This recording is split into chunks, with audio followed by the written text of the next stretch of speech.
Orang tua Lady Dr. Koas Unsri ikut disorot punya harta 9,4 miliar rupiah. Berapa gaji ayahnya? Orang tua Lady Aurelia Pramesti mahasiswi jadi pemicu penganiayaan Dr. Koas Unsri ikut disorot. Lady Aurelia Pramesti merupakan anak seorang pejabat di Kementerian PU. Dr. Koas bernama Lutfi dipukul sopir ibunda Lady di sebuah kafe di Jalan Demang Lebar Daun, Palembang.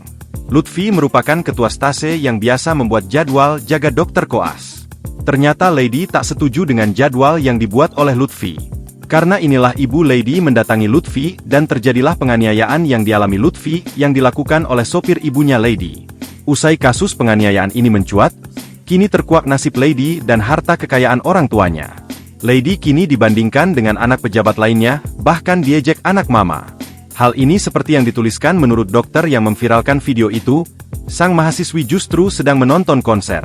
Dr. Hendra Cipta yang memviralkan video itu pun membandingkan Lady dengan para koas lain yang juga anak pejabat.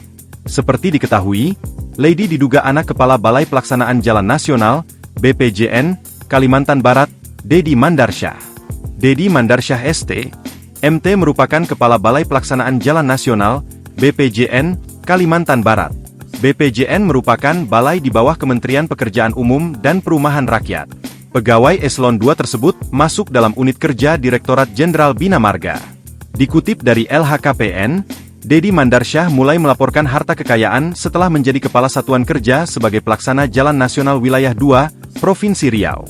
Lalu Dedi Mandarsyah menjabat sebagai Kepala Satuan Kerja sejak Desember 2016 hingga Desember 2019.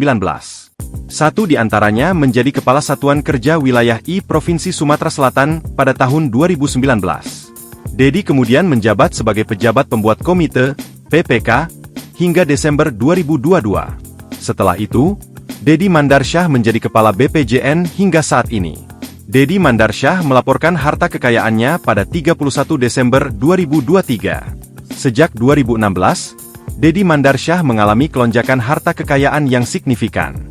Pertama kali melaporkan di LHKPN, Dedi Mandarsyah hanya memiliki harta kekayaan Rp3.677.288.634. Artinya selama 7 tahun harta kekayaan Dedi naik lebih dari 150%. Kini total Dedi Mandarsyah memiliki harta kekayaan sebesar Rp9.426.451.869. Berdasarkan jabatan, Dedi masuk dalam kategori Eselon 2, di mana tercatat dalam pasal 131 Undang-Undang UU Nomor 5 Tahun 2014 tentang Aparatur Sipil Negara (ASN) dari Peraturan BPK Go.id. Pasal 131 UU ASN juga menjelaskan jabatan Eselon 2 setara dengan jabatan tinggi pratama, di mana meliputi Direktur, Kepala Biro, Asisten Deputi, Sekretaris Direktorat Jenderal, Kepala Balai Besar, dan kepada dinas, kepada badan provinsi. Pejabat Eselon 2 di kementerian mendapatkan nominal gaji tersendiri. Besaran gaji pejabat Eselon 2C adalah Rp3.307.400 sampai dengan Rp5.431.900. Kemudian ada tunjangan lainnya seperti tunjangan kinerja, tunjangan jabatan, hingga tunjangan suami istri dan anak. Di mana tunjangan suami istri tertulis dalam Peraturan Pemerintah, PP, Nomor 7 Tahun 1977 tentang Peraturan Gaji PNS.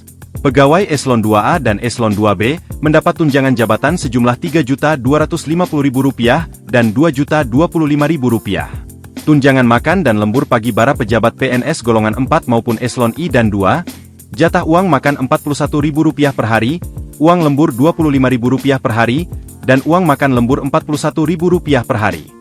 Sementara tunjangan kinerja tahunan pegawai di lingkungan Kementerian PUPR mengatur pejabat Eselon 2 mendapat Rp13.670.000 sampai dengan Rp21.330.000. Download Tribun X sekarang, menghadirkan lokal menjadi Indonesia.